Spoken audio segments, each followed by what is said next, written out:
नमस्कार. माझं नाव राजेंद्र श्रीकृष्ण भट. मी महाराष्ट्राच्या कोकण विभागामध्ये ठाणे जिल्ह्यातल्या अंबरनाथ तालुक्यात बेंशी या गावामध्ये 1990पासून सेंद्रिय शेती करतो.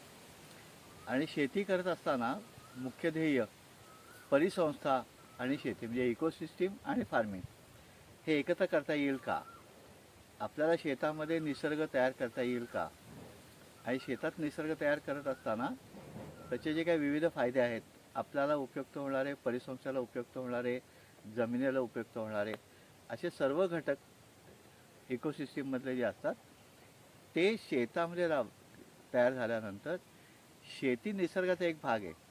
तर हे आपल्याला शेती तशी करता येईल का, या दृष्टिकोनातनं पहिल्यापासून विचार होता. त्याच्यातनं त्या विचारातनं कृतीमध्ये आणण्यासाठी आराखडे तयार केले. या आराखड्यामध्ये दिलीप कुलकर्णी, दाभोळकर सर, प्रकाश गोळे सर यांच्या पुस्तकांचा खूप उपयोग झाला. सावे गुरुजी, फुकोका-सान यांच्यामुळे शेती पद्धती समजली आणि आपण आपल्या शेतामध्ये शेती करायला सुरुवात केली. सुरुवातीला 1.5 एकर जागा होती. 1.5 एकर जागेमध्ये पशुपालन करून गो आधारित शेती करायचा पहिले 15 वर्ष प्रयत्न केला. शेजारची जागा विकायला आली, ती आपण घेतली. असं करत करत आजच्या घडीला 2022ला आपल्याकडे 5.5 एकर जागा आहे. आणि त्या 5.5 एकरमध्ये आपण पूर्णपणे सेंद्रिय शेतीचा पुढचा टप्पा, नैसर्गिक शेती, हा आता आपल्या काही भागामध्ये आहे. काही भागामध्ये अजून सेंद्रिय शेती आहे. तर जमिनीची क्षमता, निसर्गाची क्षमता, इकोसिस्टीमची क्षमता, माझी काम करण्याची क्षमता, विचार करण्याची क्षमता आणि तिथे तयार होणारी जैवविविधता, याच्यावरती पुढचा विकास होत राहतो. तर जैवविविधता करत असताना आपल्याला सेंद्रिय शेतीमध्ये महाराष्ट्र राज्याचा सेंद्रिय कृषीभूषण हा विभागीय पुरस्कार 2012-13चा मिळाला. आणि राष्ट्रीय पातळीवरती धरतीमित्र पुरस्कारासाठी 2017ला आपलं नामांकन झालं. देशातल्या पहिल्या 10मध्ये आपली निवड झाली.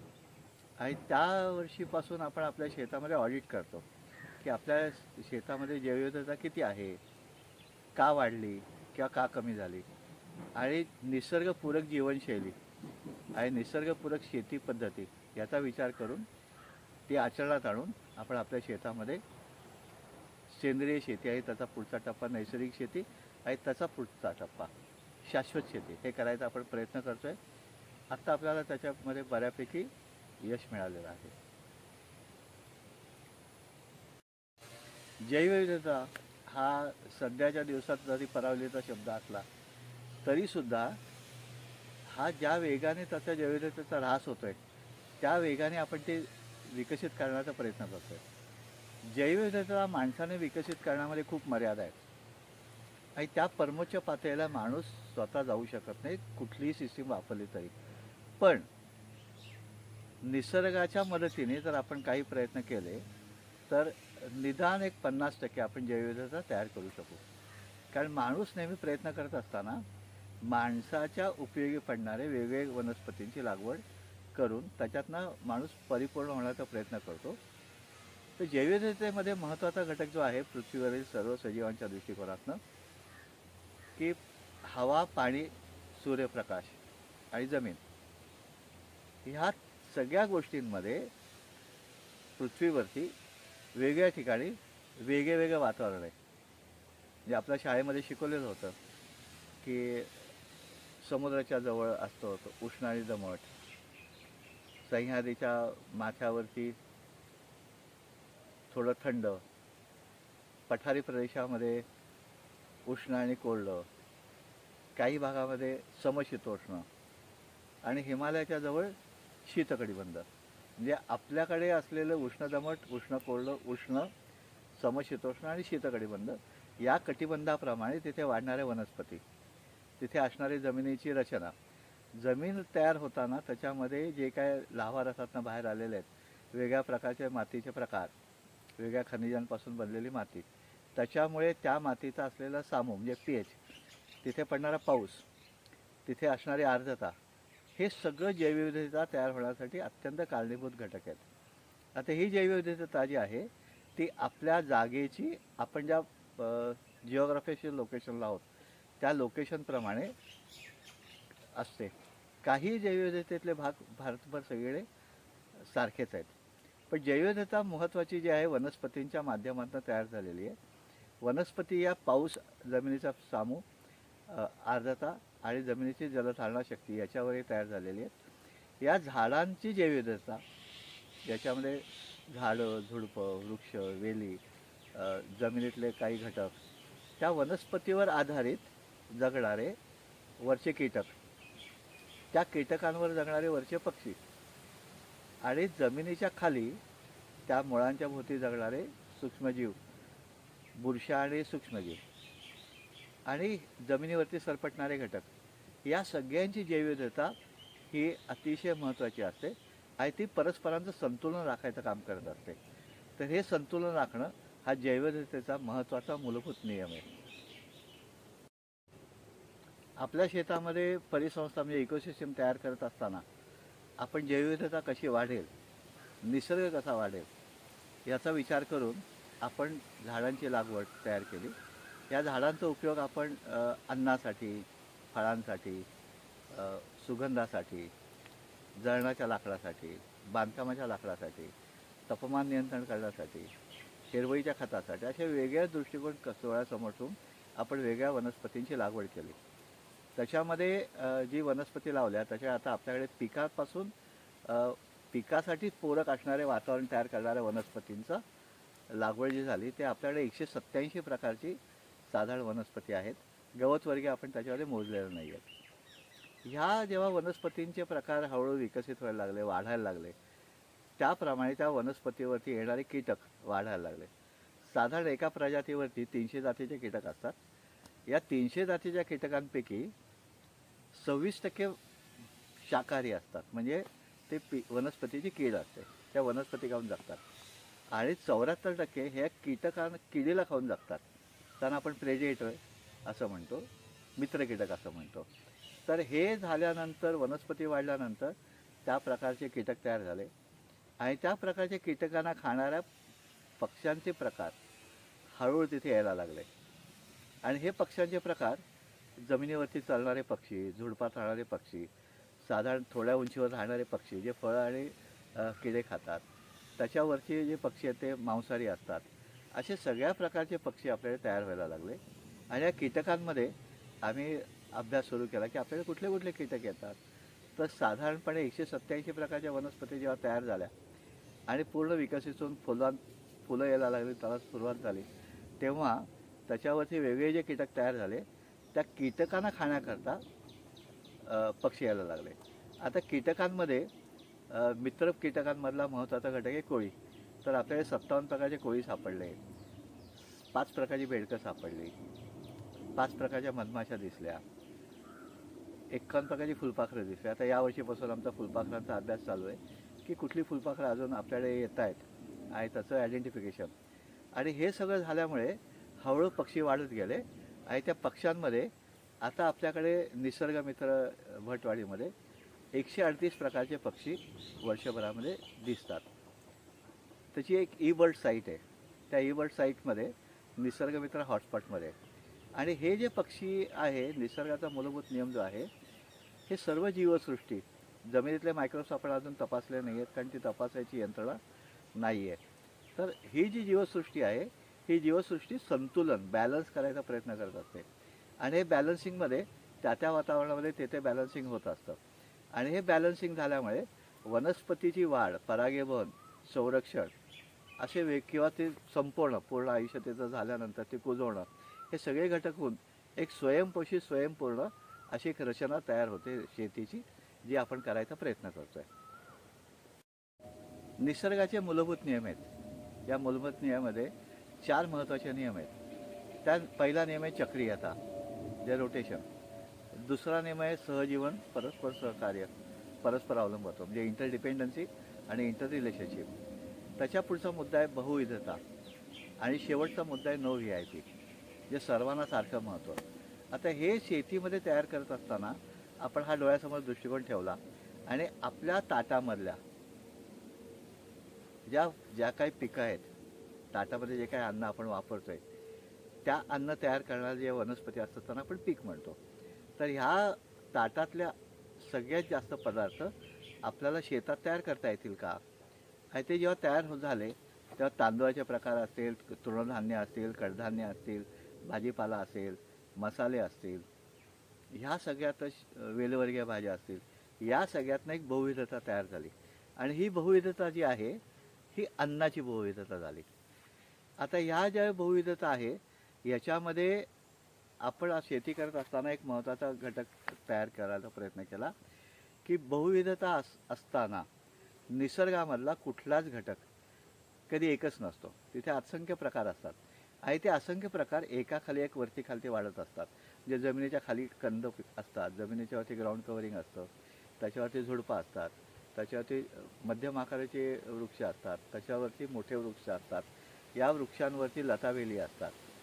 आणि ह्याच्यामध्ये परत आपण प्रकार केले की हे मसाला आहेत, हे फळ आहेत, हे बांधकामाचं लाकूड आहे, हे जळणाचं लाकूड आहे, हे हिरवळीचं खत म्हणून वापरता येतं, हे सुगंधी वनस्पती आहेत, या सुंदर दिसणाऱ्या वनस्पती आहेत, त्याला सुंदर फुलं येतात.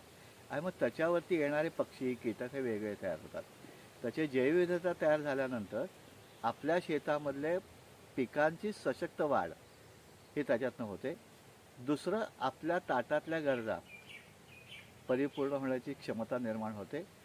ते अन्न शिजवण्याकरता जे काय आपण लागवड करणार जळणासाठी ती झाडं तयार होतात.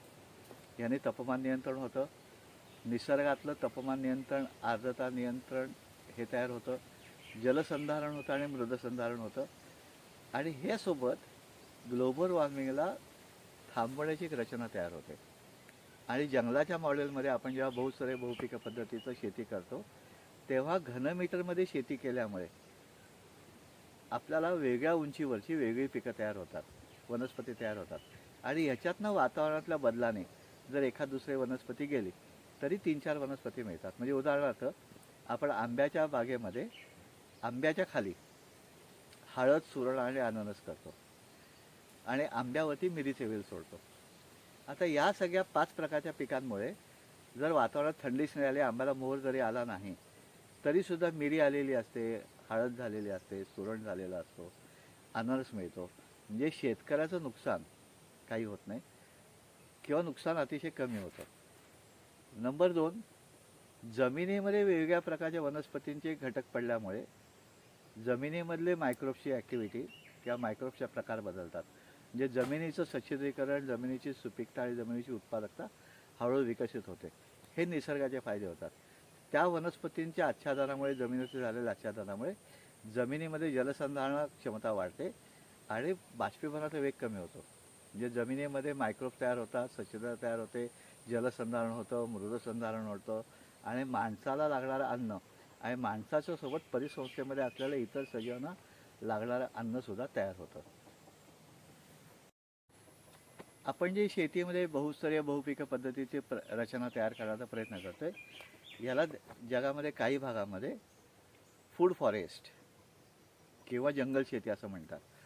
या जंगल शेतीमध्ये बहुविधतेचे महत्त्वाचे जे नियम आहेत, या महत्त्वाच्या नियमांमध्ये मधमाशीपासून फुलपाखरापर्यंत, जमिनीतल्या गांडुळापासून जमिनीतल्या बुरशांपर्यंत असंख्य प्रकारचे सजीव तिथे एकत्र नांदतील का, त्यांचं सहजीवन असेल का, परस्पर अवलंबत्व असेल का, हे तयार करणं हे जंगल शेतीमध्ये महत्त्वाचा नियम आहे. उदाहरणार्थ की मधमाशी, सगळ्या जगाला माहिती आहे की मधमाशी परागवहन करण्यासाठी अतिशय उपयुक्त कीटक आहे.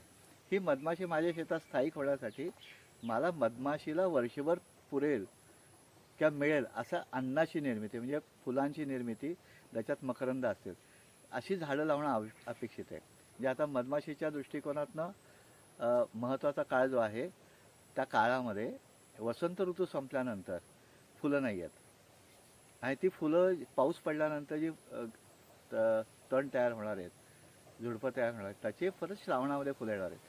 म्हणजे मे, जून, जुलै हे 3 महिने मधमाशीच्यासाठी अतिशय क्रायसिस पिरियड, म्हणजे आणीबाणीची परिस्थिती आहे. तिला जेवण मिळत नाही. मग तिच्या जेवणासाठी त्या काळात फुलणारे वनस्पती आपण लावू शकू का? म्हणजे उदाहरणार्थ कदंब आहे, तर कदंबाला जी फुलं येतील ती फुलं जून जुलैमध्ये येतात आणि त्याने वातावरणात सुगंधही तयार होईल आणि त्याच्यावरती मधमाशीला अन्नही मिळेल. त्याच्यासोबतच कोकणामध्ये होणारे तिरफळ नावाचे जे वृक्ष आहे, तो तिरफळसुद्धा जुलैमध्ये फुलावर येतो. आणि तिरफळाचा उपयोग मसाल्यांमध्ये करतात. तर ह्या ज्या वनस्पती आहे त्या वनस्पतींच्या सोबत आपल्याला पूर्वजांनी एक नियम घालून दिला आहे. महामृत्युंजयाच्या मंत्रामध्ये तो सांगितला आहे की महामृत्युंजयाचा मंत्र असं म्हणतो की ओम त्र्यंबकम यजामहीम सुगंधिम पुष्टीवर्धनम, म्हणजे सुगंधाने पुष्टी होते. मग ही सुगंधाची पुष्टी जी आहे ते बहुतेक सजीवांना सुगंध आवडतो. तर आपल्या शेतामध्ये वेगळ्या ऋतूमध्ये वेगळ्या काळामध्ये वेगळे सुगंध येतील का, अशा वनस्पती आपण लावू शकू का? आणि त्या वनस्पती लावल्यानंतर त्या सुगंधावर किंवा त्या मधावरती त्या मकरंदावर जगणारे असंख्य प्रकारचे कीटक आणि त्या कीटकांचं संतुलन राखणारे असंख्य प्रकारचे पक्षी हे सगळे तिथे तयार होतात किंवा येतात आणि तिथे स्थायिक होतात. आणि स्थायिक झाल्यानंतर जंगल शेती परिपूर्ण होण्याची रचना तयार व्हायला लागते. आणि मग त्याचे पडलेले अवशेष, त्याच्यावरती बुरशा वाढतात. मग बुरशांमुळे जमिनीची सुपीकता वाढते. मग त्याच्यावरती कीटक आल्यानंतर त्याच्या मग बेडकाचे प्रकार येतात. मग जमिनीवर सरपटणाऱ्या प्राण्यांचे प्रकार येतात. हे सगळं मिळून एक जंगल शेती तयार होऊ शकते. आणि ही तयार करण्याकरता माणसाने काही गोष्टी पाळणं अतिशय महत्त्वाची गोष्ट आहे की कुठल्याही वनस्पतीचा वापर माणसासाठी जसा आहे तसा इतर सजीवांसाठी पण आहे. त्यांना पोषण होईल का, जमीन कायम आच्छादन राहील का, जमिनीवरती ओलावा टिकेल का, आणि जमिनीमध्ये लाकडं जर कुजली, जे वनस्पतीचे पडलेले अवशेष, फांद्या, झाड मेल्यानंतर डेडवूड इज नॉट ए डेडवूड, त्याच्यामध्ये असंख्य प्रकारचे जीव वाढत असतात. हे जीव जमिनीची सुपीकता वाढवण्यासाठी अतिशय महत्त्वाचे असतात. तर हेच शेतात तयार होतील का, आणि ते शेतात तयार केल्यानंतर ही जी शेती तयार होईल, फूड फॉरेस्ट, फूड फॉर माणूस, जे जंगल, एक आपण असे जंगल तयार करू की जे अन्नाचं जंगल असेल. ते अन्न माणसासाठी असेल, कीटकांसाठी असेल, पक्ष्यांसाठी असेल, बुरशांसाठी असेल, जमिनीतले वेगवेगळे जीवाणूंसाठी असेल, सरपटणाऱ्या घटकांसाठी असेल. हे असं एक आपण जंगल तयार करून आपली शेती खूप चांगली करू शकू. ही जी जैवविविधता आहे, ही जैवविविधता पुढच्या काळामध्ये, आत्ताच्या काळापासून, खरं मागच्या काळापासून अतिशय महत्त्वाची आहे. कारण हे जैवविविधतेमध्ये महत्त्वाचा जो नियम मी मगाशी सांगितला तसा की संतुलन, बॅलन्स, प्रत्येक गोष्टीचा बॅलन्स राखण्याची निसर्गाने लाखो वर्षामध्ये एक सिस्टीम तयार केली, एक रचना तयार केली. ही रचना जेव्हा शेतामध्ये तयार होते तेव्हा तुम्हाला काही करायला लागत नाही किंवा कमीत कमी करायला लागतं.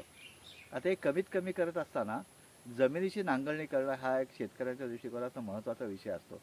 ही नांगरणी वाळवी, मुंगळे, मुंग्या, गांडूळं ही करून जेव्हा जमिनीची रचना तयार होते, मातीची रचना तयार होते, ती जोरात पडणाऱ्या पावसातनं ते मातीचे कण वाहून जात नाहीत, त्याच्या गुठळ्या तयार होतात. म्हणजे ह्याच्या पुढच्या ज्या समस्या आहेत जगामधल्या, त्या जगामधल्या समस्यांमध्ये पहिली महत्त्वाची गोष्ट आहे तापमान, दुसरी गोष्ट आहे आर्द्रता, तिसरी गोष्ट आहे ते जलसंधारण, आणि चौथी गोष्ट आहे मृदासंधारण, म्हणजे मातीचं रचना आपण थांबवू शकू का, मातीचं इरोजन म्हणजे माती वाहून जाणं थांबवू शकू का. तर हे जर आपल्याला करता आलं नाही तर शेतीला भवितव्य नाही. म्हणजे गेले काय 2-4 वर्ष आपण बघतोय की वातावरणातल्या बदलाने थंडी कमी झाल्यामुळे किंवा थंडीचं सातत्य नसल्यामुळे आंबे कमी येत आहेत, जांभळं कमी येत आहेत, जमिनीचं तापमान वाढतं आहे, माती वाहून जाते, पूर अकस्मात येत आहेत. आणि जमिनीची स्वच्छता रासायनिक खतं वापरल्यामुळे जमिनीमध्ये कुठलीच लाकडं किंवा मुळं वनस्पतीचे अवशेष न कुजल्यामुळे जमिनीची स्वच्छता कमी झाली, त्याचे जलसंधारण होत नाही आहे. जर आपल्याला भविष्यामध्ये जर चांगलं काम करायचं असेल, चांगलं जगायचं असेल, आनंदी आणि निरोगी जगायचं असेल, तर ह्या निसर्गाच्या नियमांचा वापर करून आपल्याला शेती केली तरच आपल्याला जगता येईल. आता हे जे जगणं आहे, हे जगणं, निरोगी जगणंसुद्धा तेवढंच महत्त्वाचं आहे. आणि निरोगी जगण्याबरोबर आनंदी जगणं पण तेवढंच महत्त्वाचं आहे. आपण काय पेरणार तेच उगवणार. निसर्गाचा मूलभूत नियम आहे क्रिया आणि प्रतिक्रिया. आपण जर चांगला विचार केले तर चांगल्या कृती आपल्या हातातनं घडतील आणि सगळ्यांचं चांगलं होईल. आणि हे सगळ्यांचं जेव्हा चांगलं होईल, मी एकटा निसर्गातला एकच माणूस हा कधीही यशस्वी होणार नाही. कारण निसर्गातले सगळे घटक एकमेकांवरतीच अवलंबून आहेत. तर आपल्याला जर पुढे जर चांगली शेती करायची असेल तर निसर्गातल्या सगळ्या घटकांचा वापर करून आपल्याला शेती करायला लागेल. त्याच्यासोबत बहुसरे बहुपिकं पद्धतीचा वापर करायला लागेल. कारण आत्ता आपण शेती करतो आहे ती स्क्वेअर मीटरमध्ये, म्हणजे क्षेत्रफळामध्ये करतो आहे. घनफळामध्ये आपल्याला शेती करायला लागेल. आणि घनफळामध्ये शेती घेतल्यानंतर सूर्यप्रकाशाचा जास्तीत जास्त वापर, वनस्पतींचा जास्तीत जास्त उपयोग, हे सगळं करून आपल्याला शेती केली तरच आपण पुढे याच्यापुढे जगू शकू. कारण बाजारात कुठल्या गोष्टीचे भाव पडतील की आपल्याला कुठली गोष्ट मिळणार नाही याची आता खात्री देता येत नाही आहे. तर आपल्याला स्वतःचं जीवन जगण्यासाठी, आपली कुटुंब जगण्यासाठी, आपली परिसंस्था म्हणजे इकोसिस्टम चांगली राहण्यासाठी याच्यापुढे आपल्याला जैवविविधतेवर आधारितच शेती करायला लागेल, असं माझं प्रामाणिक मत आहे. हा थोडा मोठा विषय थोडक्यात सांगण्याचा प्रयत्न केला. धन्यवाद. ही जी जैवविविधता आहे ही पृथ्वीवरच्या प्रत्येक सजीवासाठी महत्त्वाची आहे. आता याच्यामध्ये आपण शहरातले लोक असा विचार करतो की हे काम शेतकऱ्यांचं आहे, सरकारचं आहे, फॉरेस्ट डिपार्टमेंटचं आहे, माझा काही त्याच्यात सहभाग नाही आहे. पण महत्त्वाचा नियम हा आहे की बाजारामध्ये ज्या काही गोष्टी मिळतात, आत्तापर्यंत रचना अशी होती, मागणी तसा पुरवठा. आता जेव्हा जाहिरातीचं जग आलं आहे, त्या जाहिरातीच्या जगामध्ये मागणी तयार करता येते जाहिरात करून. पण आपण जुन्या काळातला विचार करू की मागणी तसा पुरवठा. जर शहरातल्या लोकांनी, आपण उदाहरण घेऊ आंब्याचं, सध्या आंब्याचा दिवस आहेत म्हणून, की भारतामध्ये किमान 1400 व्यापारी जाती आहेत आणि 5000 प्रकारच्या, 5 ते 6000 प्रकारच्या रायवळ ज्याला आपण म्हणतो अशा सगळ्या म्हणून जाती आहेत. आत्ता शहरातला माणूस जो आहे त्या प्रांतानुसार महाराष्ट्रामध्ये हापूस केशर, गुजरातमध्ये केशर, दक्षिणेमध्ये सुवर्णरेखा, तोतापुरी, उत्तरेमध्ये दशेरा लंगडा, बंगालमध्ये हिमसागर, अशा ठराविक 5-25 जातीची मागणी आहे. आणि त्याच्यामुळे काय होतं आहे की आंब्यातली जैवविविधता संपत चालली आहे. शेतकरी काय लावेल, जे विकलं जाईल ते. आता महाराष्ट्र राज्याची घोषणाच आहे की काय पिकवा, ते विकलं जाईल ते पिकवा. आता शहरातला माणूस जेव्हा मला रायवळ आंबा पाहिजे, मला पायरी आंबा पाहिजे, मला शेंद्रे आंबा पाहिजे अशी मागणी करेल, तेव्हा आपोआपच आंब्यातली जैवविविधता तयार होईल. आपण हा विचार करू साधा छोटासा की माझे आजी आजोबा काय खात होते, माझे आईवडील काय खात होते, मी काय खातो आहे आणि माझ्या मुलांना काय देतो आहे. तर आपल्या जेवणातली जैवविविधता जी आहे, तृणधान्य, कडधान्य, हे सगळे प्रकार आपण कमी करत आणलेत. आपल्याला जैवविविधता जपण्याच्या दृष्टिकोनातनं निसर्गाचे मूलभूत नियम जे आहेत, त्या निसर्गाच्या मूलभूत नियमांमधलं परस्पर अवलंबत्व आपण लक्षात घेऊ की माणूस आणि वनस्पती या एकमेकांवर अवलंबून आहेत.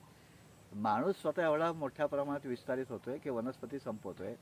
जे उदाहरणार्थ वनस्पतीच्या वाढण्यासाठी जे महत्त्वाचा घटक आहे मधमाशी, ते टॉवर, मोबाईलच्या टॉवरमुळे मधमाशी कमी होते. शहराचं शहरीकरण झाल्यामुळे तापमान वाढते आणि तापमान वाढल्यामुळे महाराष्ट्रामध्ये तरी इस्रोने 3 वर्षापूर्वी सांगितलं आहे की जमिनीची वाळवंटीकरण झालेलं आहे. महाराष्ट्राच्या एकूण भूक्षेत्रापैकी 47% वाळवंटीकरण झालं आहे. हे वाळवंटीकरण थांबवण्याची जबाबदारी प्रत्येक नागरिकाची आहे. हे नागरिक जलसंधारण, मृदसंधारण, जैवविविधता ही जपण्याचा प्रयत्न जर करतील तरच जैवविविधता वाढू शकेल, नाहीतर जैवविविधता वाढणार नाही. ठराविक प्रकारच्या भाज्या, ठराविक प्रकारची फळं, आणि ती फळंसुद्धा खाताना महाराष्ट्रामधल्या शेतकऱ्याने वॉशिंग्टनची सफरचंद खाणं की ऑस्ट्रेलियातले किवी खाणं हे नामंजूर आहे. कारण त्याच्यामुळे माझं कार्बन फूटप्रिंट जे तयार होतं आहे ते कार्बन फूटप्रिंट जास्त होतं आहे. तर मला शहरातल्या लोकांना अशी विनंती करायची आहे, माझ्या सकट सगळ्यांना, की आपण स्वतःचं कार्बन फूटप्रिंट बघूया आणि वॉटर फूटप्रिंट बघूया. हे तुम्ही गुगलवर सर्च केल्यानंतर त्याचं कार्बन फूटप्रिंट कसं काढायचं, तुमचं किती आहे हे तपासण्याचं एक यंत्रणा, एक सूत्र उपलब्ध आहे.